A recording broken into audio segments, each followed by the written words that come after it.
masque entre deux bouchées. Moi j'avais eu une fois, par exemple, une contrôleuse qui tenait absolument déjà, ils ont installé des portiques à l'entrée des quais. Je vois pas l'intérêt de recontrôler les gens dans le train. Premier sujet. Mais bon, peu importe. Portique inutile. Avant, justement, ce qui était beau, c'est qu'on pouvait monter dans un train au dernier moment. On n'avait pas de billets, c'est pas grave. Quand la France était encore un pays moins névrosé et triste. Qui tenait absolument la contrôleuse, alors que j'étais en train, mon masque sur mon menton, de boire une gorgée d'eau. Elle tenait à me dire qu'à l'issue de ma gorgée d'eau, j'allais bien devoir remettre mon masque. Ses ailes. Et je dis, ah bon, madame? Ah, mais écoutez, je vous remercie de m'avoir donné cette information, parce que ça m'avait complètement échappé. D'ailleurs, vous voyez, je le mets sur le menton, mais c'est parce que ça me tient chaud. Voilà. Et très énervé, la contrôleuse. Ah non, mais monsieur, nanana. Et je dis, donc là, vous me dérangez, en fait. Vous êtes en train de m'entreprendre, etc. Vous me dérangez. J'ai payé mon billet une fortune pour payer vos moins de 35 heures hebdomadaires de travail, mais vous me dérangez sur ce masque, alors que vous savez que je vais assez populaire dans le train. Et donc, je lui dis, mais vous êtes névrosé, vous avez un problème.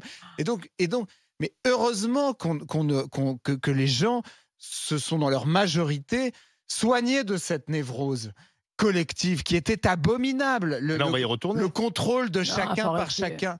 Les gens qui surveillent, est-ce que tu as bien mis ton masque, est-ce que tu es vacciné, est-ce que machin. C'est tout l'inverse. Mais non, mais stop de T'as raison, Charles. Moi, je suis désolé. Je suis désolé, mais si on nous impose de nouveau le masque, moi, j'invite les gens à désobéir. La désobéissance civile.